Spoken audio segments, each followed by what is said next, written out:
It was the year 57 BCE, and the great general Gaius Julius Caesar was waging his Gallic wars. His unprecedented success had pushed him deep into the Gallic homeland and extended Roman power like no general before him. However, he was about to find out at the river Sabis that not all Gauls are so easily beaten. In order to build political power and get himself out of debt, the former consul of Rome and now governor of Cisalpine Gaul, Gaius Julius Caesar, led his armies into the Gallic homeland. He was assisted by the Gauls' decentralized tribal governance, and with only limited intertribal collaboration, Caesar and his legions were able to pick off the tribes one by one. Following the Battle of the Oaxia, the Belgae Confederation had become divided, and Caesar's position had become strong enough for him to become confident of victory.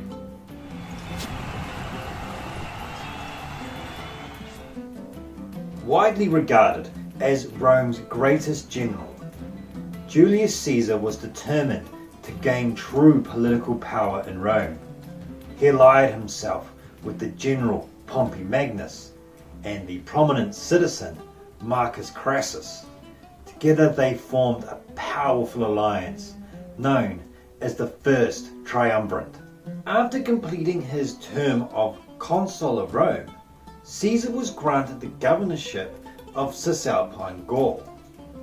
Now, Caesar saw this as an opportunity to both grow his political power and to pay off his mounting debts by playing off the intertribal rivalry of the Gauls in order to invade. The Roman army was a very well-disciplined force, and by the time of the Gallic Wars, they had abandoned the Greek phalanx system and adopted the cohort system. Now this gave Rome more flexibility and more mobility than other earlier professional armies. The Romans were also very well equipped, with each of his soldiers armed with a javelin known as the pilum and a short sword known as the gladius. The Romans also had some of the best armour of their day.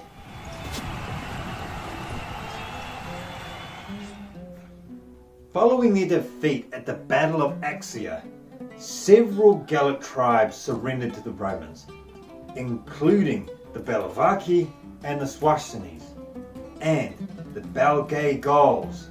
They were in retreat. Although at this point no Gallic alliance had existed capable of matching the might of Rome, one tribe, the warlike Nervii, were determined to change this. They gathered the remainder of the Belgae that they were able to, and they were determined to resist the Romans, and they planned their revenge. Caesar and 6 of his legions had arrived at the river Sabis. They set up on a hill overlooking the river. The remaining 2 of Caesar's legions were escorting the baggage train, and they were able to act as reserves. Opposing the Romans were 60,000 Nervii and many Belgae allies that were remaining unseen and hidden in the thick vegetation on another hill overlooking the Roman position.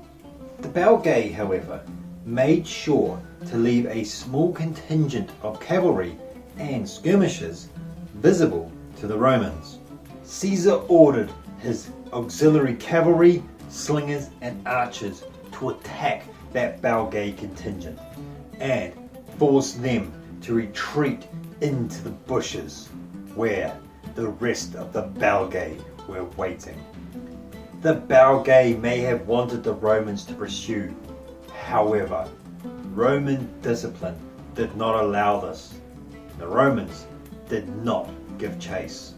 This minor setback did not discourage the Belgae, and as the baggage train came into view, the Belgae set their ambush into motion.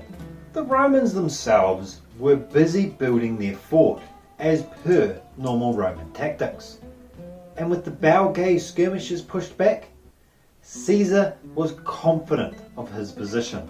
Then, out of nowhere, the Belgae attacked. They came pouring out of the hills and quickly overran the Roman cavalry. Meanwhile, in the Roman camp, there was a moment of chaos as troops scrambled to get their armor on and arm themselves. Caesar himself hurried along the camp trying to get everybody sorted. However, and credit to the Roman discipline and Caesar's idea of having the legates close to the legions, the Romans were able to quickly get into battle formation and start offering resistance to the Belgae army. The landscape and the dense hedges of the battlefield meant that the Romans were essentially fighting in 3 separate battles, with Caesar moving between all 3. On the Roman left, the 9th and 10th Legion used their javelins to decimate the Atrebates, one of the allies of the Nervii, and then they advanced, pushing them across the river, making it so far as into the Belgae camp. In the centre, the 11th and the 8th Legion managed to push back the Nervii ally of the Viramundi all the way back to the riverbank. However, on the right, the 7th and the 12th Legion, fighting the main force of the Nervii, had become outflanked. The Nervii themselves pushed so far as into the Roman camp, with the 12th Legion losing its standard and the Roman auxiliary believing that the right had lost. Julius Caesar himself rode into his soldiers and pushed them to fight even harder. The 2 Roman legions that were supporting the baggage train moved into the Roman camp and cleared it of all Nervii. The 10th Legion then turned and moved to support the Roman right. The Romans had then gained the upper hand, and with the last of the Nervii fleeing the battle, Caesar and the Romans had won.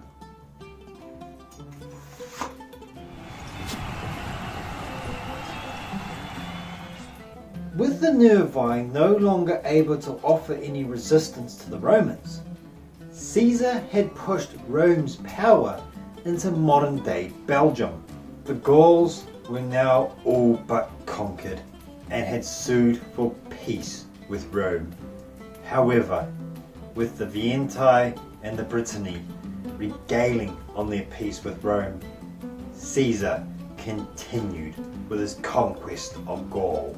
The Battle of Sabis had shown that the Roman strength came not from just their size, but also from the Roman discipline, training, and leadership. The fact that even without direct orders, they were able to form up and offer resistance to an enemy meant that even the best laid ambushes would still prove difficult. It was Caesar's ability to assemble and command such a force that led him to be known as one of the best generals within the Roman Republic. And later, Caesar would march on Rome itself. But that is a story for another day. So thank you, and Vale.